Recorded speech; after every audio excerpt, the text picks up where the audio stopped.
सम्मानित बनते जी को वंदामी, यहाँ मंच पर बैठे सभी सामाजिक, आर्थिक, राजनीतिक कार्यकर्ताओं को भी मेरा जय भीम। सबसे पहले अपनी वाणी से जो कहूँगा वो कहूँगा दिल्ली वालों के लिए। किस लिए कहूँगा? वो इसलिए कहूँगा कि उनको समझ जाना चाहिए कि ये जो कार्यक्रम चल रहे हैं, जिनको बौद्ध कार्यक्रम कहा जाता है, ये भारत की संस्कृति के कार्यक्रम है, भारत के इतिहास के कार्यक्रम है। तो मेरे शब्दों पर गौर फरमाइएगा। साथियों, महलों से खंडरों का वास्ता हो जाएगा, हमसे जो उलझेगा फना हो जाएगा। महलों से खंडरों का वास्ता हो जाएगा, हमसे जो उलझेगा फना हो जाएगा। हम जानते हैं उन्हें अपना, हम जानते हैं उन्हें अपना। जिस ओर बह निकलेंगे उस ओर रास्ता हो जाएगा, उस ओर रास्ता हो जाएगा।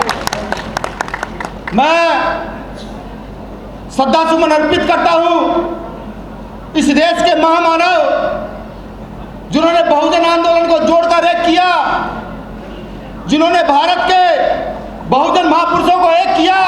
साहब मान्यवर काशीराम साहब उनके परिनिर्वाण दिवस पर मैं अति उत्साहित हूं कि आज देश विदेश से साथी यहाँ आए हुए हैं और मुझे उनके सामने बोलने का मौका मिल रहा है। मैं ये भी स्पष्ट कर दूं कि भीम आर्मी का प्रत्येक कार्यकर्ता जो देश के अंदर विदेश के अंदर काम करता है, वो समाज के लिए समर्पित है, वो अपने धर्म के लिए समर्पित है, वो एकता अखंडता के लिए समर्पित है। वो समर्पित है, वो तब तक समर्पित है जब तक इस मूवमेंट को पीक पर ना पहुंचा दिया जाए। मैं निवेदन करता हूं तमाम बनते जी से या तमाम जितने अम्बेडकराइट लोग, फूले साहब अम्बेडकर की विचारधारा के लोग यहाँ आए हैं कि कभी आपको भीम आर्मी के कार्यकर्ता की आवश्यकता पड़े तो सिर्फ 1 मिनट का आपका वीडियो छोड़ दीजिएगा। भारत के किसी भी कोने के अंदर पड़े तो वहां 10 मिनट के अंदर भीम आर्मी का कार्यकर्ता आपकी रक्षा और सुरक्षा के लिए खड़ा हो। मैं एक वादा और करता हूं, बड़ी जिम्मेदारी से करता हूं कि इस देश की संस्कृति को जैसे जैसे वापस लौटाया जा रहा है माननीय बनते जी के द्वारा, यहाँ के सामाजिक कार्यकर्ताओं के द्वारा, कुछ इस देश के कुकर मुर्गे जो मनु की औलाद है वो ये समझ बैठे हैं कि वो 4 लाइनों की पंक्ति लिख करके और कोर्ट में जाकर मुकदमे दर्ज कराएंगे हमारे लोगों के खिलाफ। तो मैं चुनौती दे दूं उन लोगों को भी कि जहां समाज का काम हो रहा हो, जहां समता समानता की बात हो रही हो, जहां बुद्ध पेरियार की बात हो रही हो, उन लोगों को छेड़ने का प्रयास मत कीजिएगा। तुम्हारे पास वकील कम होंगे लेकिन हमारे पास वकीलों की फौज है, भी देखा होगा आपने, फौज है। ऐसा ना हो कि इस देश में लोकतंत्र है, हम पंचशील लेकर निकल जाए, जो कारवा हमने अगले 20 साल में पूरा करने का टारगेट लिया है वो कहीं हम अगले 2 साल में पूरा ना कर जाए। ऐसा ना, हमें इस काल चक्र के हिसाब से काम करने दीजिए।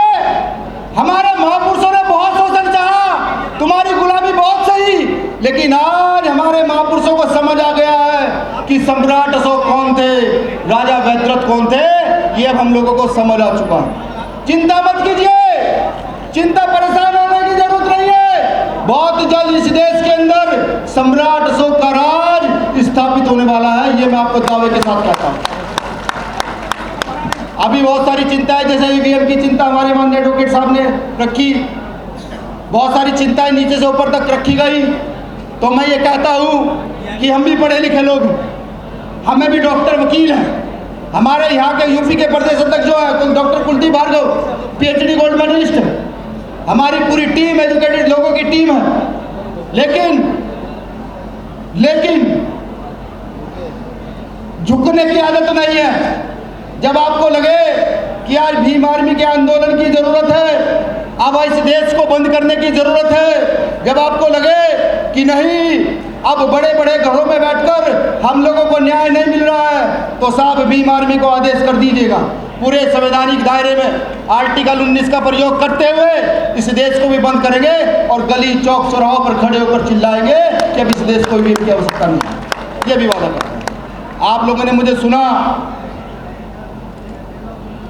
मुझे महसूस भी आप लोगों ने किया होगा, मेरा दर्द भी महसूस आप लोगों को हो चुका होगा, क्योंकि रात दिन जो देखते हैं, जिस दर्द से हम लोग गुजरते हैं, वो सब आप महसूस कर रहे हैं। तो मैं ये चाहता हूँ कि आप अपने घर से एक बच्चे को ला करके भीम आर्मी का कार्यकर्ता जरूर बना दें।